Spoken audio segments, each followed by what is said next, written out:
Phải chứ. Em chào anh. Phải chứ. Anh đến lâu chưa? Anh công tác gần đây. Sao mà anh đến mà không báo trước với bọn em Ôi, chẳng biết. Đăng Khoa mà. Công trường của mình ổn nhất. Được anh ạ, công việc của mình ổn lắm, tiến độ cũng hoàn thành đúng tiến độ ấy. Nhưng mà là hôm nay là có một anh xin nghỉ cho nên là công việc là nó cũng vẫn còn hơi bừa bộn. Thế Tiến độ cứ đúng tiến độ cho anh là được. dạ vâng. Thế anh đến trắng bảo trước em. Thế anh có ở đây lâu không? Đi vào xem nào, anh về thôi. Đây tiến độ công trình mình cũng làm được 30-40% rồi đây ạ. Đây là những cái trụ cầu mà bọn em cũng đan sắt, xong là bọn em cũng đã đổ thành khối bê tông hết rồi. Đây cọc của em cũng hoàn thành được 30-40% tiến độ rồi. Là cọc của em cũng đổ bê tông hết rồi, đan sắt đổ bê tông hết. Bây giờ còn cầu ở ngoài kia là mình làm xong cái móng là mình mới tiếp tục là để đổ bê tông ở kia để lắp ghép cái mảnh này lên, là mình hoàn thành cái tuyến đường này thôi, cái cầu này thôi. Hơi nắng nôi thì anh em vất vả tí nhé. Dạ vâng, và không có gì đâu nha. Anh đến cứ báo trước cho bọn em. Anh đi ngang qua thôi. Các anh em thì đang làm ở trên kia hết, đang làm ở trên kia thì anh em mình thế nên mình đi vào đây nữa. Vâng, còn đây là máy là đang bảo dưỡng, không có nó bị đứt cái dây dầu kia. Anh em bảo dưỡng được chưa? Cũng phải đến sáng mai chắc là ở bên đội thợ người ta mới về là mới xem là mới bảo dưỡng rồi anh ạ. Còn đây là những cái trụ cầu anh xem có được không ạ? Được rồi. Có là Huy nó quản đây được là được rồi. Vâng, Huy nó đang ở trong kia ạ. Okay. Vâng. Đi anh em mình vào kia tí nhỉ? Vâng, em được. Trong kia thì mình xem tiếp công trình anh nhỉ? Em bảo này. Hôm nay anh tiện đi công tác qua đây. Nhưng mà anh thấy cái đội công trình của mình làm đây là rất là ổn. Dạ vâng. Em còn thấy con người công việc như này là rất tốt rồi. Với cái trụ như này thì anh như nào? Xếp lại. Xong nhanh hơn đi. Dạ vâng. Còn máy móc thì em điện cho ông sửa nhanh tí. Dạ vâng. Để cho nó kịp tiến độ của công trình mình. Vâng. Thì em cũng đôn thúc mọi người là phải làm kịp tiến độ để còn bàn giao công trình, chứ em thấy với tiến độ như thế này thì cũng được, nhưng mà so với anh là vẫn chưa được, thì em sẽ bảo mọi người đẩy mạnh hơn để làm. Em cứ đẩy mạnh hơn mọi người. Dạ vâng. Làm thêm một ca nữa cũng được. Vâng. Có gì báo anh. Dạ vâng. Thế mình vào trong kia để xem luôn anh nhỉ? Vâng, xem luôn.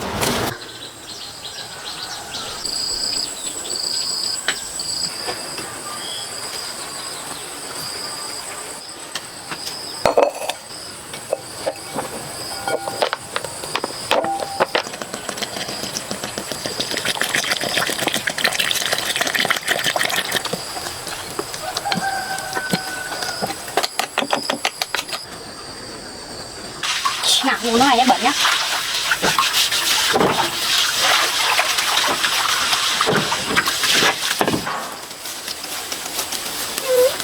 Đây này đây ạ.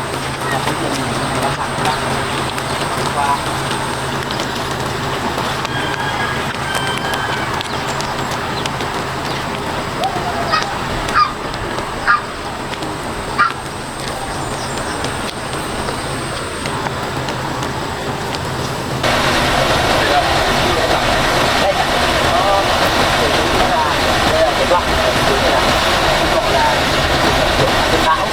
nên là nước ngập bốc lên. Cái này là anh em là làm việc để cho nước rút ra.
Ngon đấy.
Công việc mọi người cũng đang làm như thế em sẽ thúc đẩy mọi người làm nhanh hơn các việc công tác như sự về trong cái ăn để làm trong nhanh chút.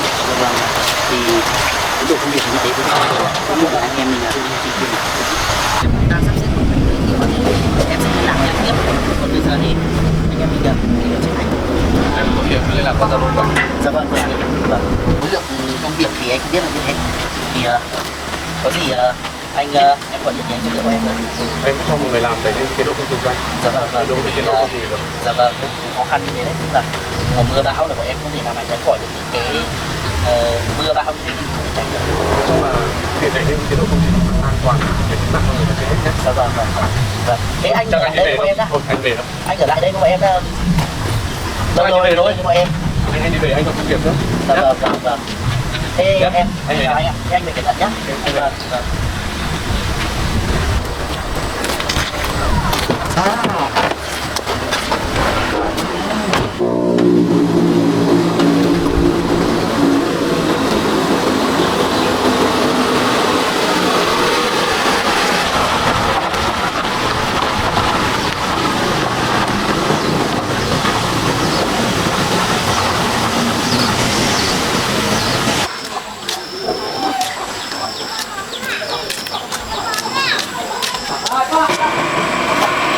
Không ăn đi cô ơi.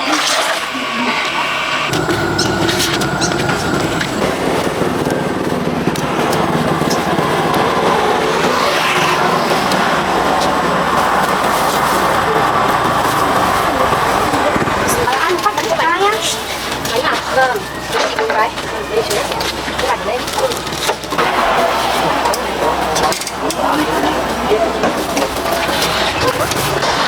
Xin nhé.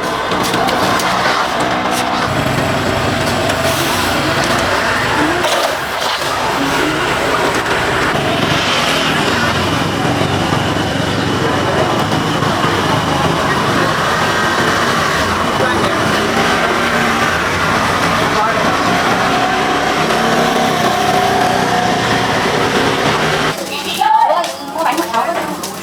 Cái gì đấy? Anh muốn chuối quá. Bao tiền cái đấy? 5.000 à 10.000 hai cả. Ôi, lấy hết cho ta đây. Chú lấy hết à? Lấy hết đây. Đang nói. Xin nhé, cái đỏ ơi.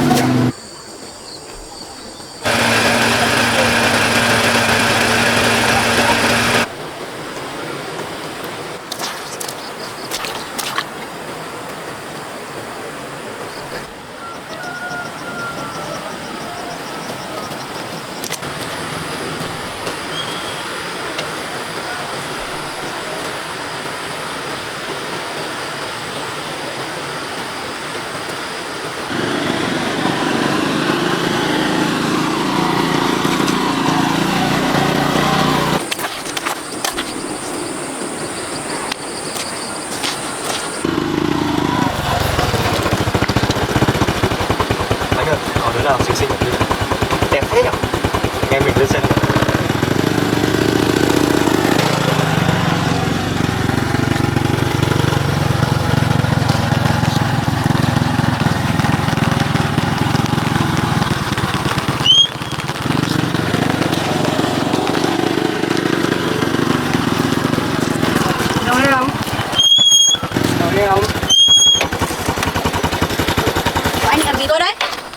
Chị làm quen thôi mà, nhìn ngon đấy. Bỏ ra.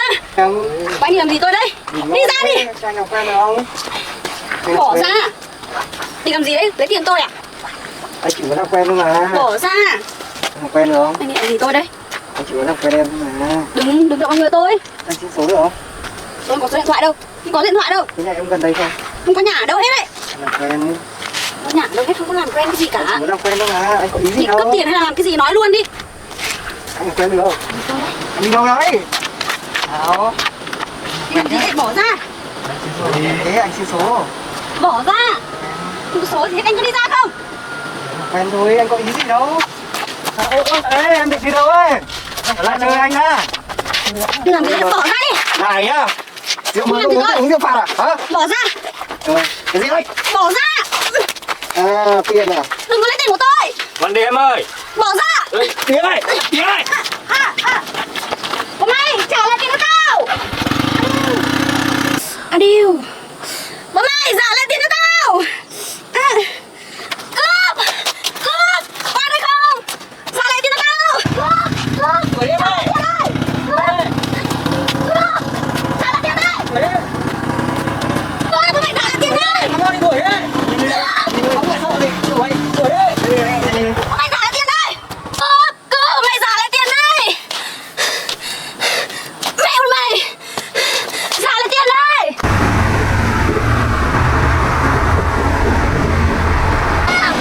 Cướp. Trả lại tiền cho tao.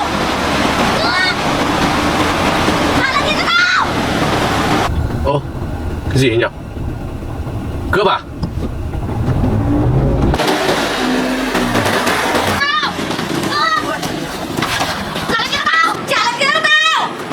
Sao đây mày? Trả tiền tao! Thằng này cướp tiền của em, mày trả lại tiền cho tao! Sao đây? Trả lại tiền cho tao! Không nhìn thấy được. Bình tĩnh, bình tĩnh. Sao đây? Sao Tiền tao đâu?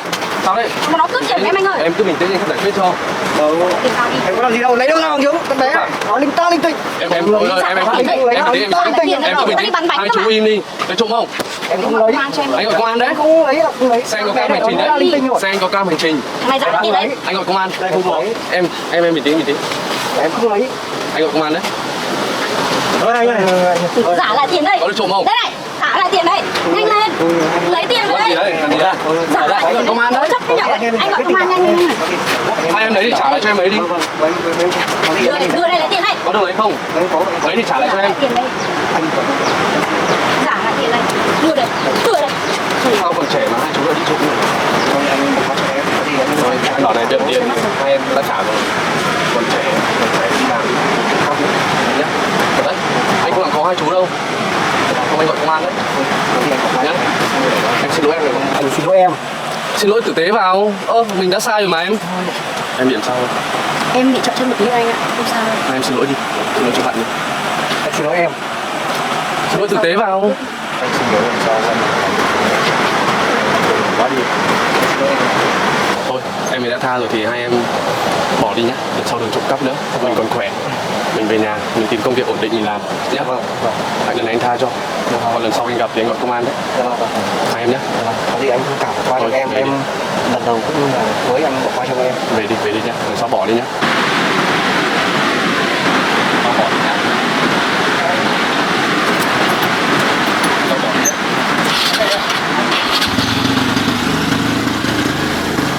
Em đi đúng kiểu gì mà anh cướp tiền em. Em đi trước em đi qua đường này thì gặp hai thằng này cướp anh. Nhà em ở đâu? Nhà em ở bên dưới đây. Cũng muộn rồi em đi đường đó. Em về thật nhé. Em đây, xe em ở đâu à? Cho em còn đâu anh ạ. Thôi anh đưa về nhé. Thôi em vẫn về. Anh tiện đường anh trên đấy mà. Em nãy Ôi, chân em còn đau mà. Không sao em vẫn về được mà. Anh tiện đường lên đấy mà. Anh tiện đường lên đấy mà. Thôi để anh đưa về. Đi, để anh đưa về, anh đưa về. Để anh đưa về.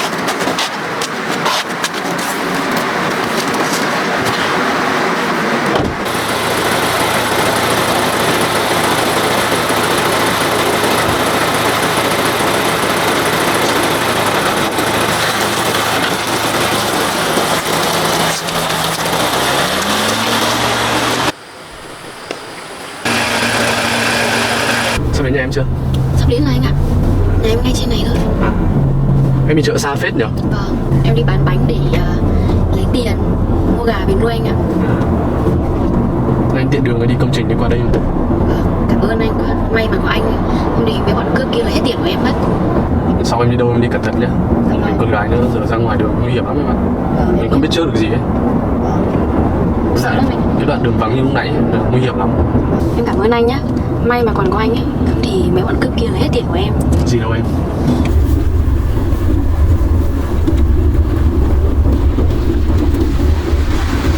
Anh ơi, anh dừng ở kia nhá, chỗ đấy là đến nhà em rồi đấy. Nhà em ở ngay mặt đường. Nhà em ở trên kia anh ạ. Gần đây à? Vâng. Thế anh dừng đây nhé. Vâng, dạ vâng.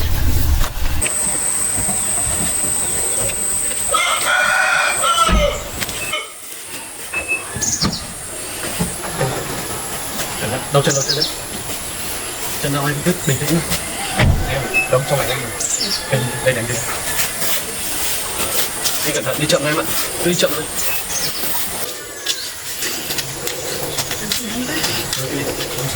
Em cứ đi chậm. Em đây à? Vâng, em đây. Em ở một mình hay không? Em ở một mình đây dùng sâu như này không sợ này. Không anh ạ. Đây này. Nhà em đẹp hết nhỉ? Vâng. Ôi nhà em đẹp nhờ. Dạ vâng. Em một mình làm mà hay ai gọi em làm đấy? Em là người làm đây anh ạ. Đây là trang trại. Vâng, em ở đây anh ạ. Cho em đau không? Anh ngồi lên đây cho em đỡ rồi anh ạ. Để Không anh xem sao cho. đâu, không sao đâu, anh ngồi lên đây. Không lên nắng anh nhỉ? Em ở đây một mình có buồn không? Em không anh ạ, em ở đây cũng quen rồi đấy. Làm việc nhiều với lại là đây là trang trại của em cũng chăn nuôi nhiều nên là cũng em không đến buồn. Nấu nướng là em tự nấu à? Dạ vâng, em ở đây một mình, em tự làm. Tự Có nấu. điện nước gì không em? Có anh ạ. Em Anh đi thấy kéo điện. có trang trại gà kia nuôi nhiều không? Cũng nuôi bình thường thôi anh ạ. Em nuôi ở bồ câu ấy nhỉ? Dạ vâng anh ạ, Anh em thấy có hai cái trại, em nuôi bồ câu. hai cái lồng bồ câu. Thế nên anh đến đây rồi không định lấy nước cho anh à? Anh xin cốc nước rồi. Nếu anh không bận việc gì thì ở đây uống nước em đi lấy cho anh ạ. Anh không bận đâu mà. Đấy để anh nhảy, để anh cầm được. Ngồi đây được không anh? Vâng anh được.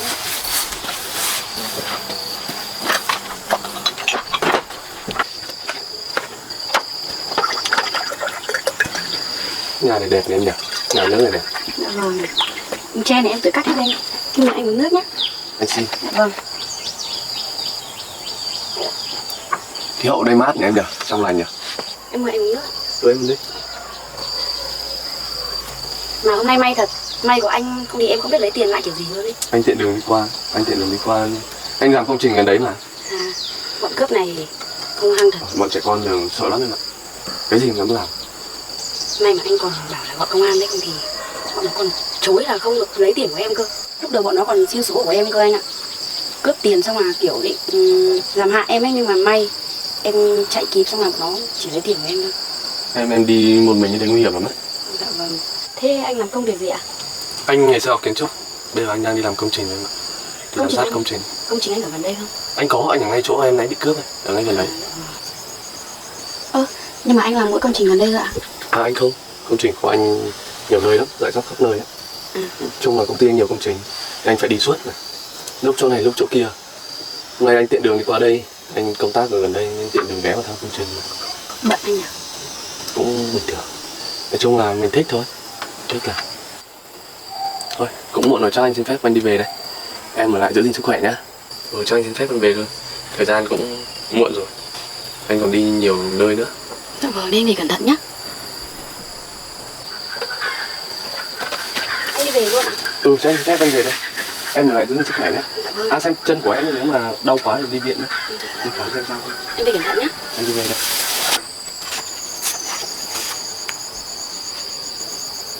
Anh ơi, từ từ đã. Vâng. Nếu anh không ngại thì ở lại ăn cơm với em. Em xin phép rồi. Anh phải sang bên A2 nữa, anh có một công trình ở đấy. Anh qua ghé thăm xem mọi người làm gì. Hay là anh chia cơm cho em? Không phải đâu. Anh ăn cơm bời cũng bụi suốt mà em. Không phải đâu. Em chỉ muốn làm bữa cơm để mời anh, cảm ơn anh vì đã giúp em thôi. Thực ra công việc của anh nhiều thật nhưng mà em có lời mời thì anh đáng lắm cả bạn. Đấy. Xong anh đi xong được. Thế nhá. Đi nấu cơm nhỉ? Đi nấu cơm nhé.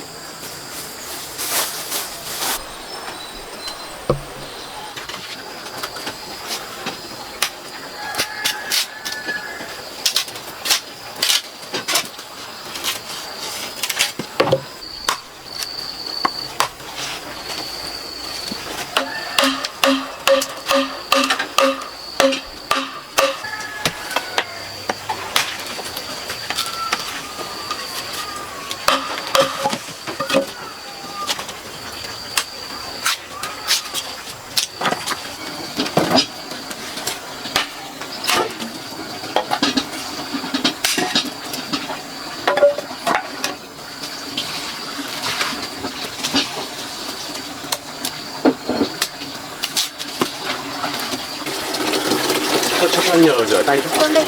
À đây. Rửa tay mát nhỉ. Vất vả anh của em nghỉ tí. Vâng đây.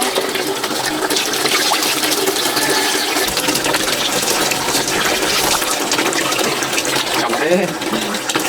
Em ở đây rửa nhá. Chạy ra ngoài chợ xem nó không gì. Đúng rồi ạ.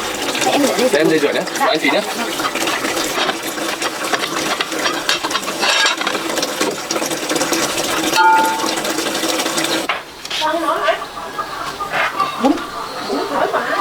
Bả giờ coi này. Lợn đi bán nào? Cháu mua đi, cháu mua cái nào này mua đi. Giá rẻ thôi mà. Thịt này sáng nay mới mổ lên bán được.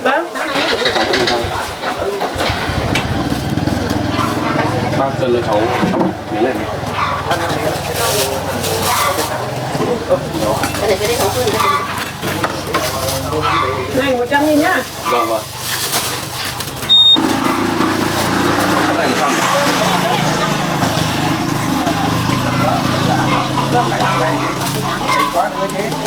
Cảm ơn nhé.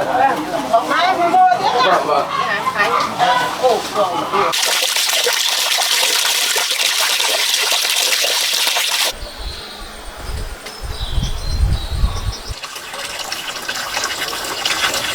Ôi, anh mua nhiều đồ đấy. Đâu anh mua ít mà. Anh một cơm nhé. Chưa. Mình làm nó được.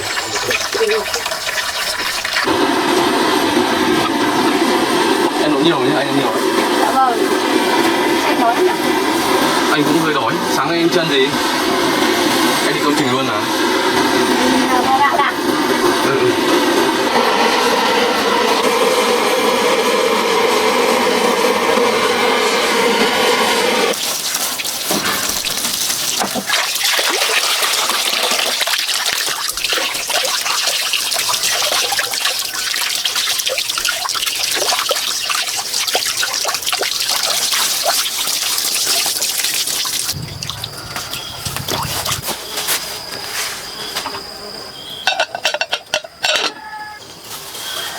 Đây này. Dạ. Anh có thớt không nào? À có anh ạ. Cho anh Anh nhá. Đây để anh đi rửa thịt này.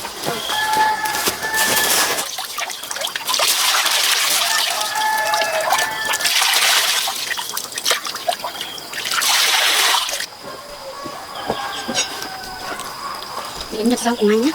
Em có ăn không chê mỡ đâu chứ? Em không.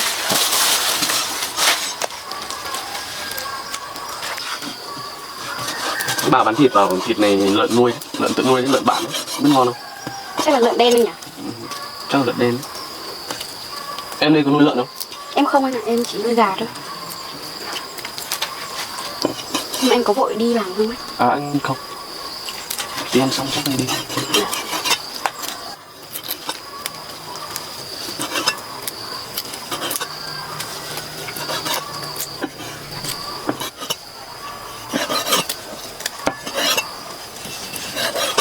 Anh đi chợ khéo đấy nhở? Rau anh mua ở đâu mà tươi thật đấy.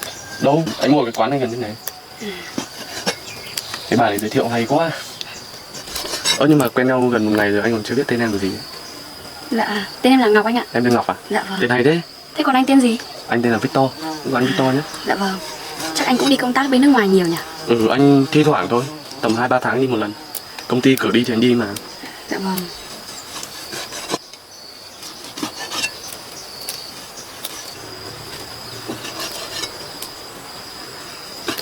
Anh Victor đảm đang thật đấy, cái gì cũng biết làm. Không, đây là anh hộ này. Anh ngày xưa từ hồi sinh viên anh cũng tự nấu nướng rồi. Với lại đi công trường nếu mà thấy anh em mà vẫn bận quá thì anh vào hộ một người một tay.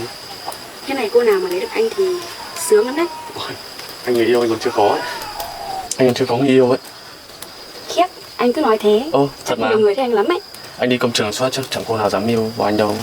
Suốt ngày bôn ba ở công trường ấy. Vất lắm em ạ. Thế Ngọc có người yêu chưa? Em ở nơi hoang vắng, ít tiếp xúc với nhiều người. Cũng không ai biết đến em nên là em cũng chưa nghĩ đến chuyện yêu đương anh ạ. Thế là mình có duyên đấy chứ nhỉ em nhỉ? Anh... Thôi em đi rửa rau đây. Kìa. Thôi để anh dọn đây thôi nhé.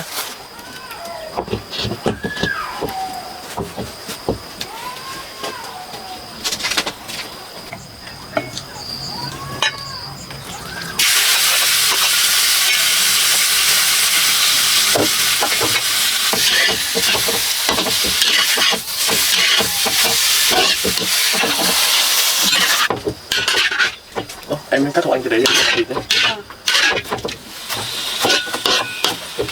Anh nấu ăn thì chuyên nghiệp thế. Chuyên nghiệp gì đâu.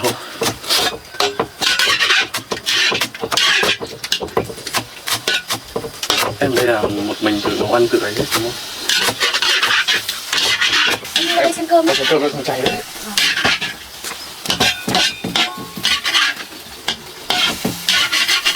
Cơm chín rồi đấy.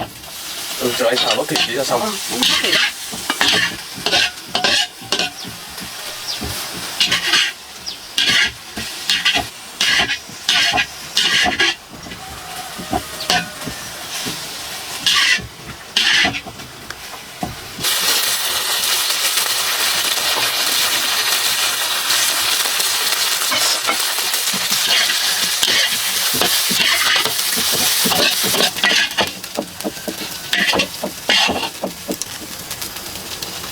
Rau muống này là xào hay luộc em?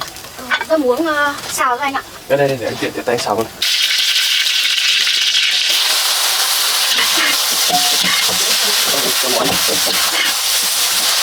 Đây để em cầm Ừ, em cho anh nhé.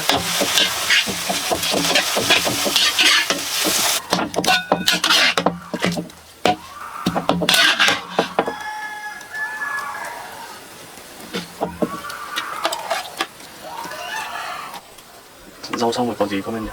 Không anh ạ, giờ ăn cơm thôi. Để em đi nhặt bát nhé. Ngồi ở đâu nhỉ em nhỉ? Trên nhà hay là ngồi ngoài kia? Ngồi ngoài kia anh ơi. Nãy mình uống nước ấy. Còn gì không nhỉ em nhỉ? Hết rồi anh ạ. Không để anh ra hộ.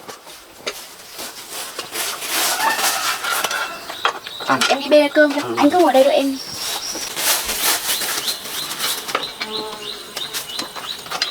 Này là phiền em quá. Không có gì đâu anh ạ.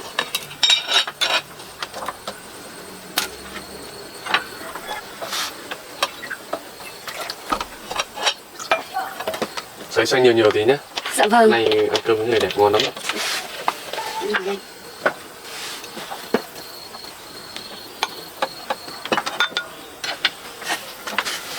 Em mời anh Victor ăn cơm nhé. Ừ, anh mình Ngọc ăn cơm nhé. Dạ vâng.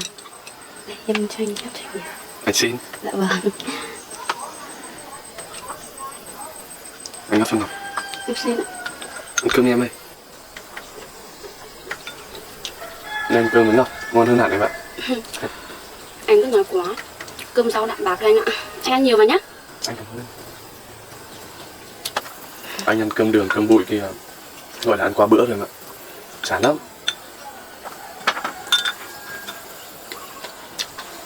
Ở như em, như này lại hay em nhỉ? Vâng, Yên bình. em cũng thích cuộc sống như này. Anh cũng thích một cuộc sống như này mà anh. Qua do công việc nên phải bông ba thôi. Anh ăn nhiều vào nhé. Anh xin. Ngôi nhà này của em là trước em làm lâu không? Em làm một mình em làm cũng lâu anh ạ. Tầm hơn 1 tháng em mới làm xong nhà này. Em nhiều hoa tay nhỉ? Tất cả mọi thứ em được tự làm hết. Vâng, Em siêu đấy. anh lại quá khen. Em ăn đi, ăn nhiều vào.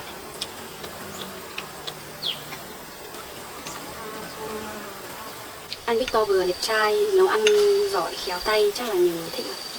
Làm gì có ai đâu em. Anh đi công trường suốt. Chẳng có cô nào để ý đến anh luôn đấy. Chắc mình sẽ không với nhau lần này thôi nhỉ? À không. Mình gặp nhau hay không là còn có duyên này, còn duyên số này. Mà anh hay đi qua công trình, đi qua đây hôm nào anh ghé đây chơi. Rồi anh vào đây chơi nào. Dạ vâng.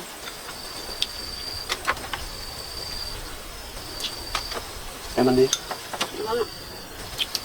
Lúc hai thằng cướp kia ngã xe em thấy buồn cười á. Lúc đầu anh ăn qua đấy cho nên anh thấy em đang đuổi theo. Anh đoán là cướp rồi. Coi như chắc đầu xe mà. Nó lấy hết tiền của em mà anh. Đấy mình còn trẻ mà nhà em nhỉ? Vâng. Nhưng mà Làm sao bác? không phải cũng đen đấy, đen là gặp anh em mình đấy. Gặp người khác chắc là kéo cho lọt rồi. Em đâu chân như này chắc chiều không đi chợ đâu chứ? Em không, em nghỉ em trồng rau. Có gì làm anh cho anh làm thôi. Dạ thôi, anh bận công việc thì anh cứ đi công việc của anh đi. Hôm khác mình gặp nhau rồi anh giúp em cũng được. Cậu Ngọc anh xin nghỉ được mà. Dạ thôi ạ, phiền anh lắm.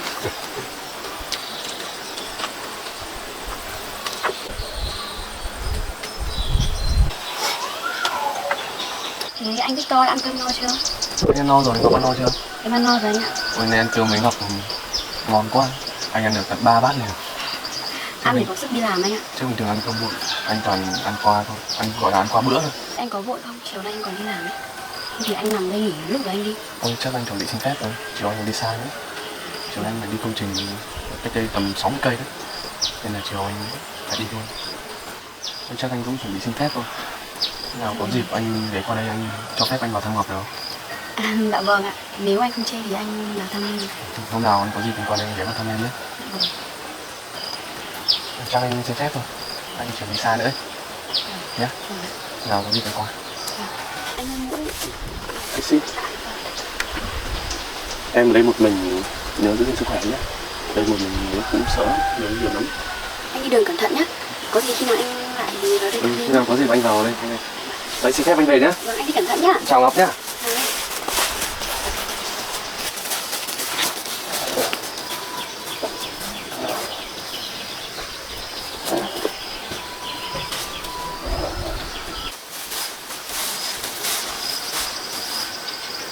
Đâu?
con cho bé ăn cháo.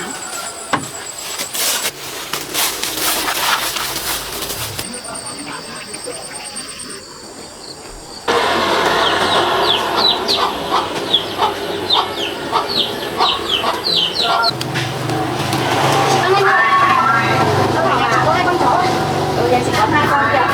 Chị cho em đưa về nuôi nhá. Lấy 2 con này. Ủa 2 con này yêu đấy chị? Còn mỗi 2 con cuối rồi đấy. Con này 2 con này là con trai con gái hả chị? Chó to đấy. 2 con này yêu rồi đấy. Em mang về nuôi chị nhá. Bye nhá. Bye bye chị. Bye bye chủ đi này. Chị cho về nhà mới ngoan nhá. Bye. Đi, về nhà mới nào.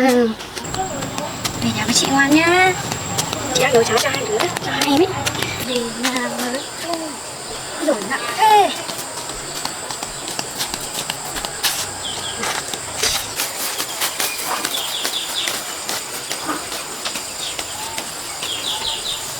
Đây. Mình mới có hai đứa đây. Trời ơi. Thấy không, nhìn thấy không? Ở đây ngoan nhá. Trời, thằng yêu thật.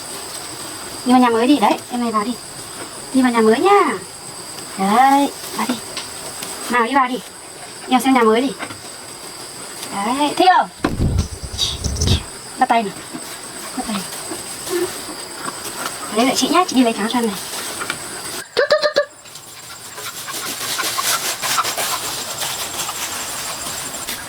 Ở đây nào, ở đây nào.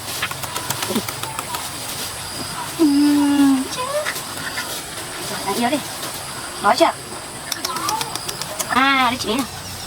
Rồi, đáng yêu quá. Em này còn bé không? Còn bé cả hai em này.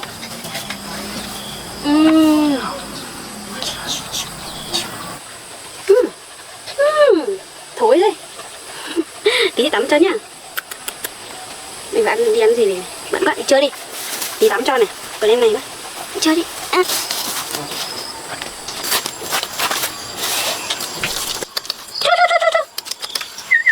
Đi ăn cháo nào. Đây cho ăn là nào, đợi nào.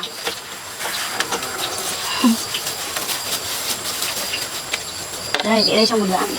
Đây. Thích cái này nhá. Nào, đợi nào.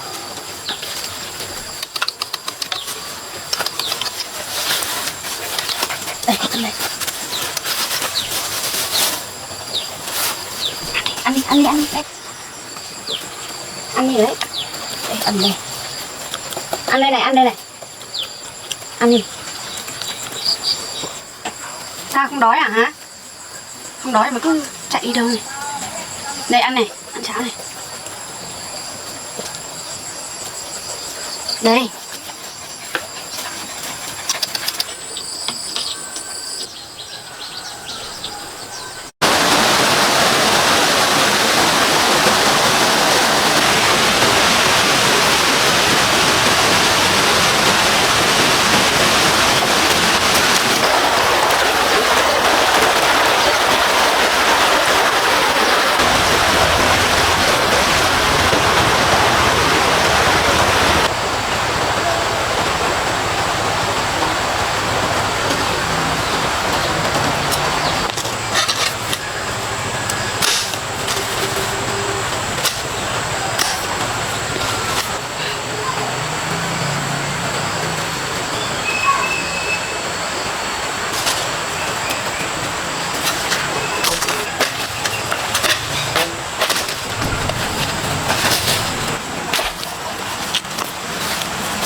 Phía là cá nhỉ?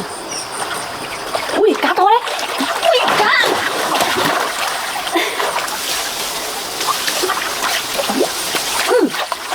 Ui, to thật đấy.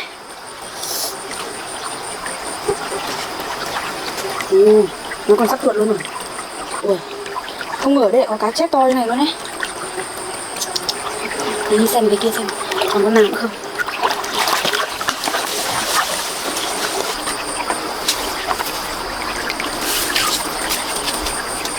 Ui,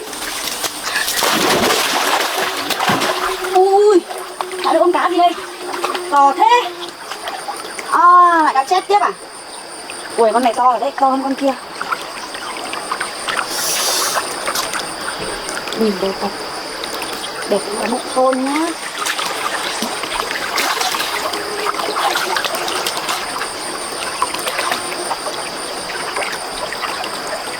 Cái này có đây. Ui, cái này tôi có rồi. Lấy về ăn bẫy tiếp.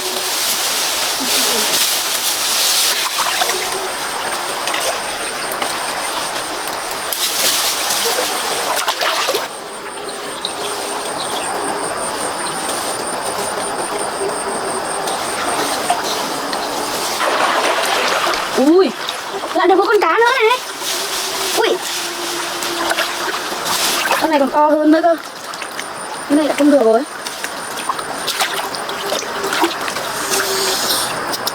To đấy.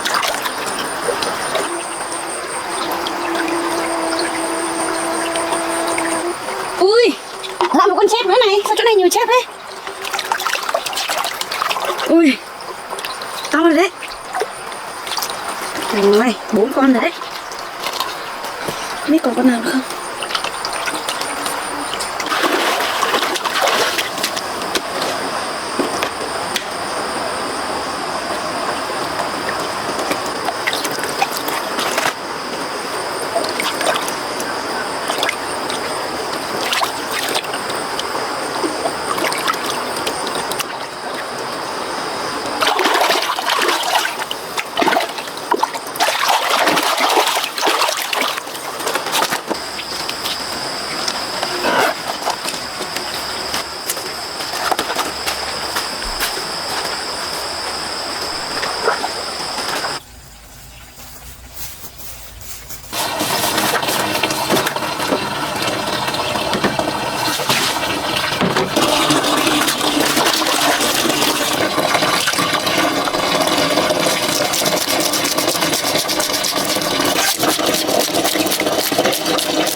Nấu ạ.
Ini saya cam.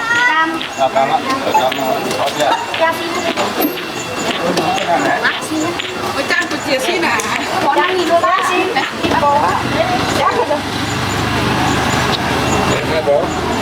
Giá xin. Nó hàng thế nhỉ? 5.000 một bó rồi.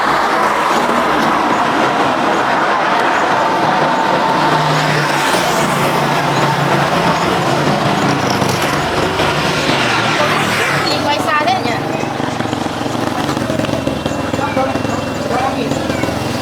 Một loại.